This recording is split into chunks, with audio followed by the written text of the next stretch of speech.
How's it going, everyone? Jeff Johnson from the Gazette here, along with my cohort Jeff Linder for the first edition, 2019-2020 wise, of what we are going to call this year the Triangle and Two podcast.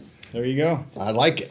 I like it. That's a heart, isn't it? Yeah, that's a heart. Okay. Yeah, Triangle and Two. All right. We're going to talk some boys and girls basketball as the season has gotten underway for both genders, I guess. Girls have a week head start on the boys. We're going to talk a little bit about maybe each conference a little bit and what maybe kind of what we see going forward for both boys and girls. But thought I'd start out with Rivalry Saturday, which was a little earlier this year, right after Thanksgiving, and it featured a couple of new things, including a shot clock. Mm-hmm. So, Jeff, I'm going to turn it over to you. Not necessarily about the games, but about how the shot clock worked and it's been and everything. 2.5 weeks since the games have been played, but I would say that it was a success. The thing that was more impactful was the foul reset, going to 5 fouls each period instead of 7.5, and all bonus situations were 2 shots. There was no such thing as a 1-and-1. I like that a lot. Why do you say that? I'm more of a 1-and-1 type of guy where it's, you learn how to make free throws, especially ones that are important. Right. But you don't necessarily agree with that. I wasn't a good free throw shooter, so I kind of liked it. The shot clock was kind of, I don't know, it was fine. Didn't make much impact at all, except late in the game we had a lot of close games. Instead of teams fouling a lot at the end, we had teams playing it out, which was good. It made for faster games and probably more competitive games and better flow late in the game. There weren't many problems with it as far as the way it was run. I heard a couple coaches says they'd like to have gone to 30 seconds instead of 35. I thought 35 was good. And you get to see that at your version of Rivalry Saturday coming up here shortly, right? Yeah.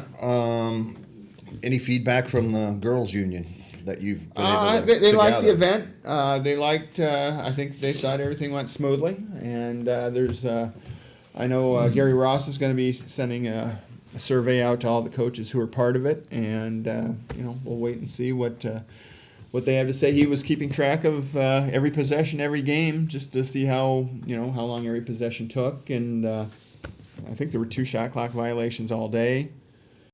So I'd say it was a success. Do I think we're close to having it for everything? No. The girls aren't going to do it without the boys, and the boys aren't going to do it without the National Federation doing it. So, did it change your mind at all about anything? Well, I know you and I have always kind of been on the same page as far as no shot clock. On a scale from 1 to 10, 10 being a shot clock red hot, I'm probably a 4. I'm okay with it. I think eventually it'll happen. I don't think it's a necessity. But it's fine. And I suppose once we've had it, maybe we'll say, why didn't we do this earlier? Well, so I don't know.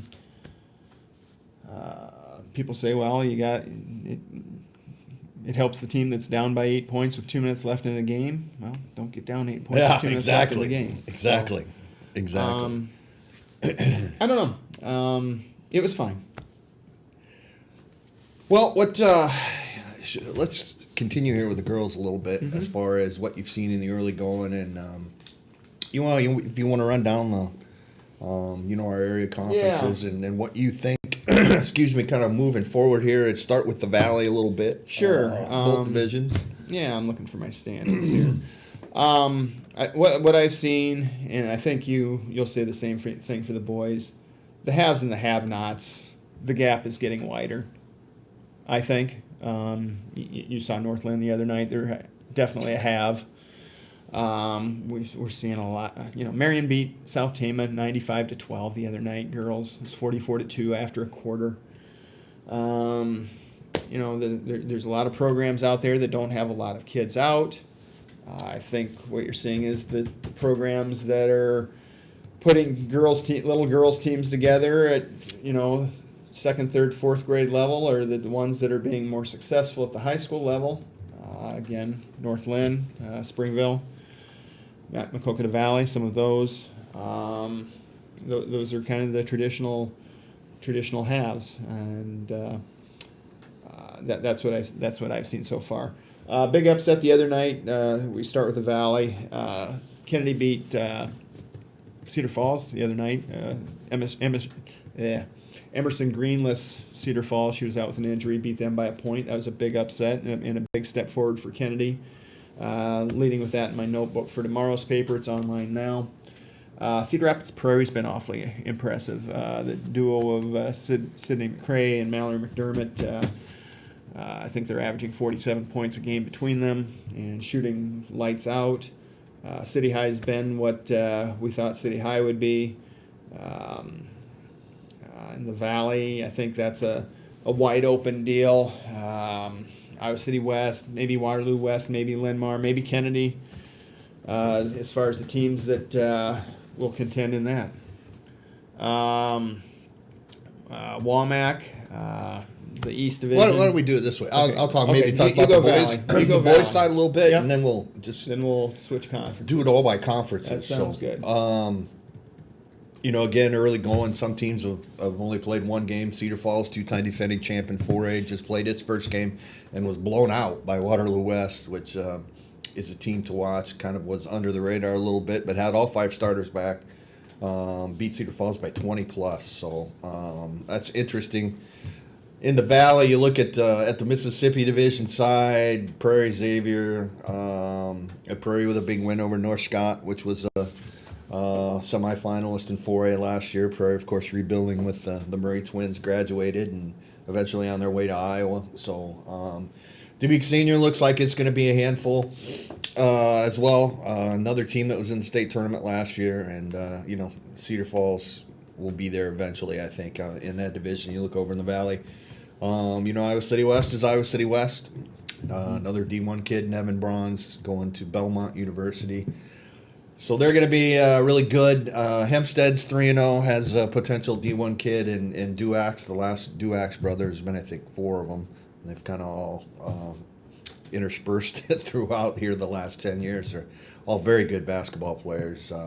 They look pretty good. I think Iowa City Liberty is going to be a good team too. One that obviously has everybody back from last year. We talked about Waterloo West and Kennedy with a win. Lost his top 2 players to prep school, but looks like a more cohesive unit than maybe it was last year. And new coach at Jefferson as well. So we'll see how that goes. And Limar with a win at Bettendorf on a last-second shot in its opener last weekend. So You mentioned cohesiveness and Kennedy. I think that's going to be the case on the girls' side as well. Is that right? It's going to be a much more cohesive group. yeah, it's sometimes you can't underestimate chemistry, I guess, and everybody kind of pulling the rope together, so to speak, to use that cliche. Yeah. I don't know necessarily if the Cougars had that, even though they had some really good individual players last year in particular. This is definitely a team that's going to play together and wants to play together, and I like that. Yeah. I like that. Yep. So, Walmack next. East is Marion. Marion's the heavy favorite there, 3-0 already. I would say if they're going to be challenged, it'll come from DeWitt Central or from Maquoketa. Those are probably the 2 biggest challengers there on the East. Marion's still got Lobby and Wright and Van Welden. So, that's still a team that's definitely a contender to win the 4A state championship. West Division, I think you start with Center Point Urbana again with Adriana Ketcher and with Riley Goebel. If they're going to be challenged, I think that'll come from Clear Creek Amana. I think the most improved team in the West will probably be Vinton Shellsburg. They've got a couple wins already, and they've really had some lean years recently. So, but CPU heavy favorite there with Clear Creek Amana as possible challenger. I think on the boys' side, you've seen, you talk about Marion. Marion was at the state tournament last year and took eventual champ Oskaloosa right down to the wire in the quarterfinals of state. This is a team and a program I think that's pretty packed for success as we move forward here under first-year coach Pete Messerly, the former assistant girls coach. He's got, pardon me, Mike Manderscheid, who stepped down and now is the athletics director out there. He left a pretty full cupboard. So the Indians are off to a 3-0 start. DeWitt Central's 3-0. That's a team that was so-so last year. It looks like it's going to be a lot better. Mount Vernon's 3-0, has a really good player in Keaton Kutcher, who's a possible D1 kid, about 6'4", a real good shooter. And Dyersville Beckman, the smallest of the schools in the WAMAC, is also 3-0, and that's a team that took Northland right down to the wire in the district finals last year and has its best player back this year, a kid named Michael Keegan. So that's a team to really look for in 2A. And then you look over in the West Division, it's a little more balanced, I guess you could say. Every team has at least 2 losses already, and we're only a week and a half, 2 weeks into the season. So, in talking to the coaches and looking at the scores, maybe Center Point Urbana might be the favorite over there in the West. Clear Creek Amana has a decent ball club as well. Vinton Shellsburg might factor in there as well. But certainly, I think this year you look at the East, and the East, top to bottom, is a lot better than the West, and that's really kind of the way it's been the last 2, 3, 4 years probably in the WAMAC. So, where do you want to go next? Let's go to the River Valley. All right, north and south. Yeah, north. Cascade's definitely the favorite there. Ranked number 1 in Class 2A. Really has developed a year in, year out dynamite program, and Nicole McDermott, very good point guard. I'd say they're a pretty heavy favorite there. South, I would probably say West Branch. They've got 1 loss to West Hancock at Rivalry Saturday, but they're 4-0 in conference play. I believe they play Cascade Friday, so at home. So that'll be a good matchup between the favorites in the North and South Division. West Liberty, 3-0. Liberty. Sorry. We had to go there. Yep. Anyway, they're 3-0, and I've got to look back, but I don't think West Liberty has had a winning season in girls basketball. Definitely since I've been covering them, and I'm not sure they've had one in 5-on-5 ever. Huh. If they have, it's been a long time. So I think it's been before the 90s.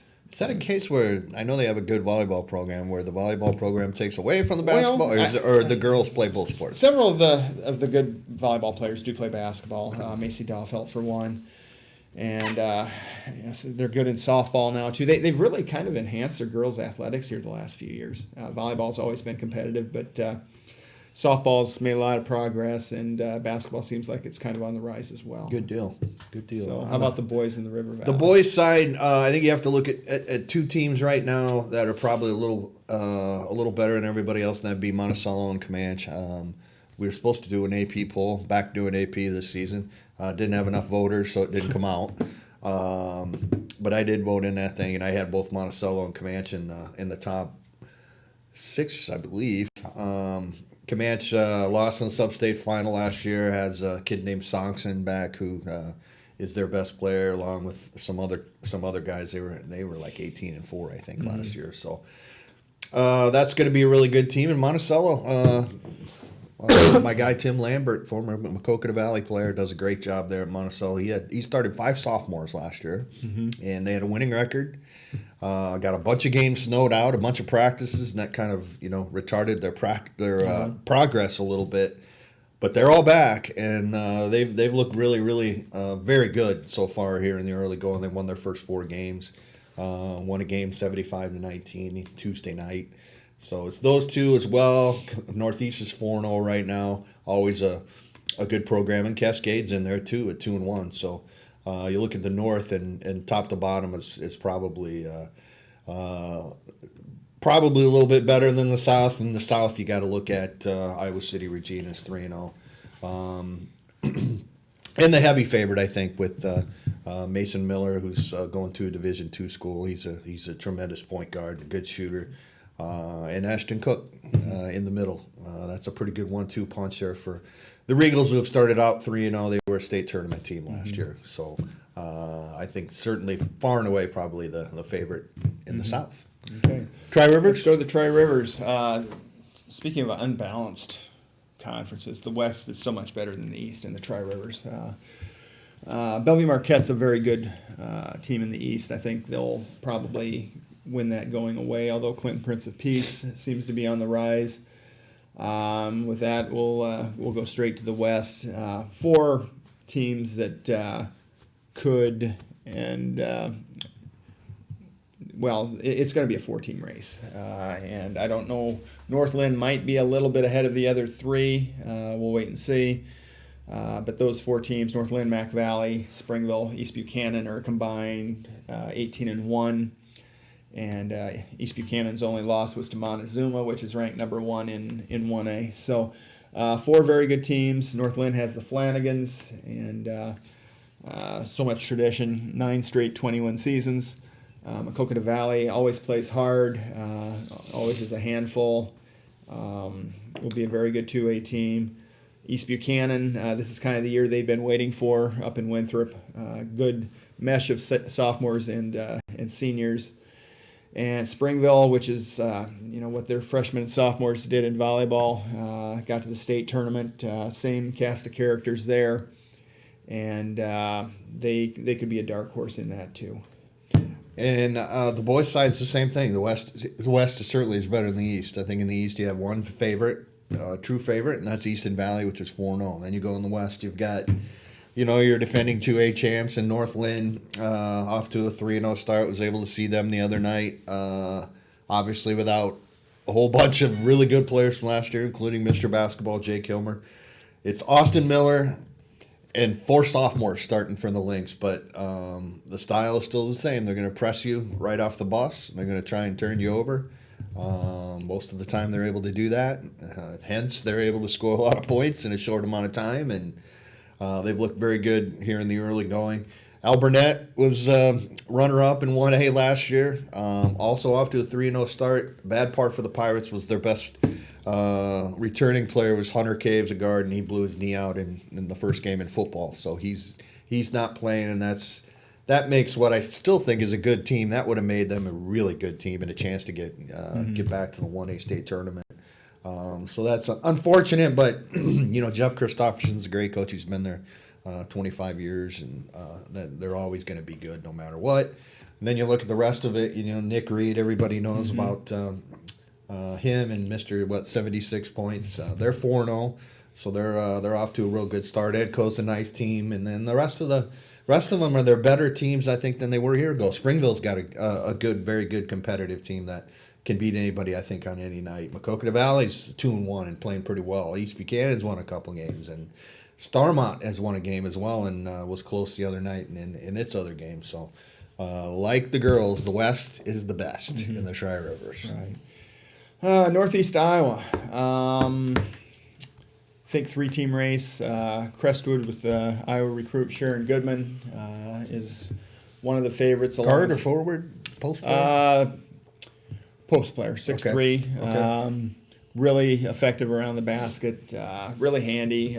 You see a little bit of Gustafson in her. Okay. Just very effective and very handy. So nice team in Crestwood. Waukon state semifinal team last year. They'll be good. They're 5-1, and Waverly Shell Rock is always a very competitive program. I think the champion will come from one of those 3 teams. Decorah is better than they've been. They're 4-1. They lost their first league game the other night, but I think they're going to be much improved.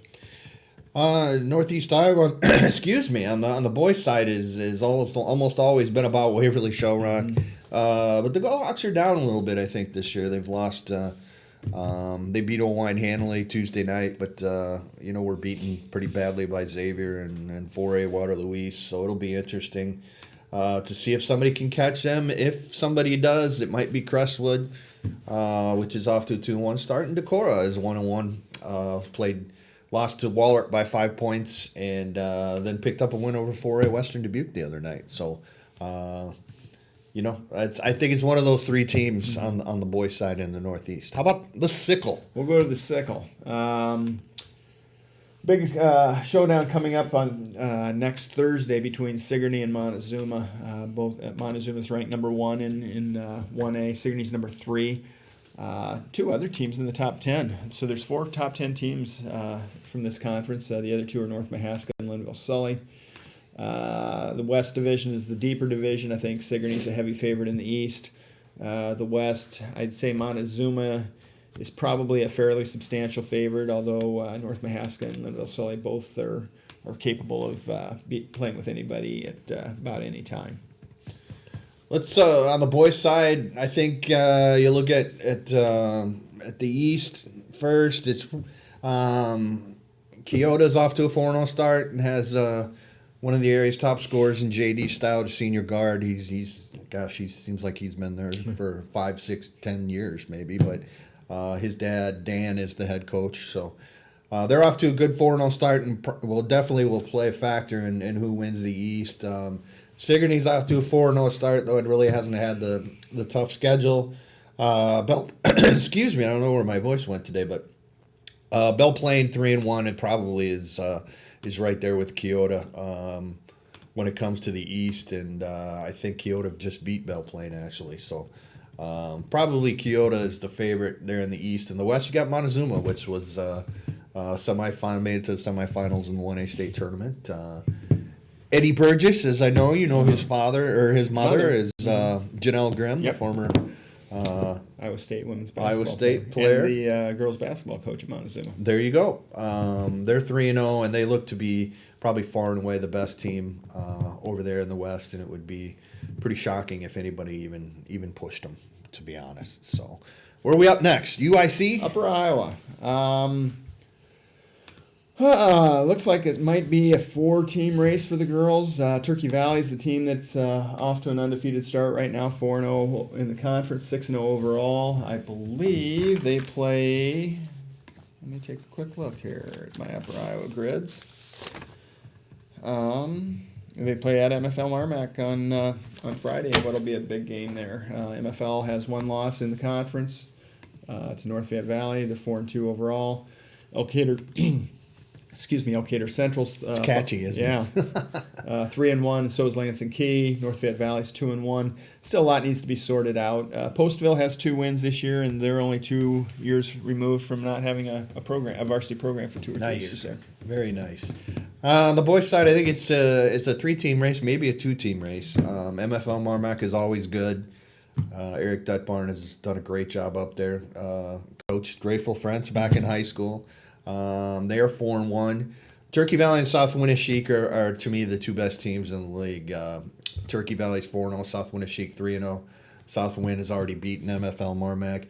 And Turkey and South Winn play right before Christmas, the last game before the Christmas break. So I think it's got to be one of those 2 teams, and that game on the 20th will be very, very interesting to me. Okay. Any of the outlying schools that aren't affiliated with the area conferences? I'm still trying to get used to Hillcrest Academy instead of Iowa Mennonite School, and they have a nickname this year. The Ravens. The Ravens. Yeah, so that's good. Mesquakee's girls are off to a 5-1 start. Lone Tree, kind of a surprising 4-1 start. Jessup's 3-1. I think Jessup's going to be pretty good. They lost a toughie to Hudson the other night. They've got a couple more really hard games coming up before the break, so they might drop a couple more. That's kind of what the highlights of the others. On the boys' side too. I don't know that there's anybody that Highlands got a pretty good team. I think 3-1 has a 6'7", 6'8" kid, and Zach Lasik, who's been a starter since he was a freshman. He's a senior now, so that's a team kind of look out for a little bit. And Mesquakee's boys are 3-1 as well, and the only loss was to Grandview Christian. Oh, were they competitive in that, or 57-49. That's not bad at all. This is not a stellar or a great, at least right now, Grandview Christian team. So apparently the pipeline to Mali was the country, I think, that their 2 or 3 kids came from. Yeah, apparently that's dried up a little bit this year. So let's see, Friday night. What do you got? You're gonna take care of your wife. Yes, I'm gonna be taking the night off, and Saturday. I'll be at Carver for North Carolina Central and Iowa. The Women. Eagles, I believe, are in North Carolina Central. I wouldn't know. Good game last night, though. Iowa State, right? Yeah. Competitive game. Emotion. A lot of emotion. A lot of emotion. Kind of a ratty game, maybe because of the emotion. Obviously, if you haven't heard, Bill Fenley's dad passed away yesterday, and a lot of hugs between the Hawkeye coaches and the Hawkeyes and Bill, and which was very nice to see. Yeah, because I know there's been some animosity there, and like you said, this is a rivalry that gets over the top sometimes, and it was a competitive game. Amanda Ollinger kind of had Dennis Rodman numbers: 2 points, 20 rebounds, 4 assists, 4 steals, 4 blocks, and she really played a big role. Tomi Taiwo came off the bench and hit 3 3-pointers. That was big. And Iowa was just a little bit better at crunch time. How do you think this team is? Well, I think maybe I've underestimated them. I had them at 17-12 before the season, 9-9 in the Big Ten. That still might be about right. I think there's a lot of potholes in the Big Ten. They still have to play. They still have to play Drake before they get to the Big Ten, and that's not a gimme even at Carver. I think right now I'd say it's a team that's probably on the good end of the bubble that could get into the tournament and might have the unenviable task of being in that 8-9 game. Who's the dude that forecast? Krispy Kreme? Charlie Cream? Charlie Cream. Charlie Cream. Charlie Cream is the Joe Lunardi for the, there you for go. the women. There you go. So I'm going to do a doubleheader Friday night, girls, boys at Washington, Jefferson, Washington. First viewing of those schools. We've got a lot of boy-girl Metro doubleheaders, I think, on Friday. So and I think we're going to be out to almost all of them. So check thegazette.com. Jeff and I both are going to have notebook types basketball notebooks this week. So check that out, and we'll we're underway here. It is officially basketball. You know That's right. And then we'll get a little bit of a break, but it is basketball season, folks. We'll speak at you, I think, next week for the Triangle N2 podcast. Thank you, Nathan. We'll speak to y'all next week.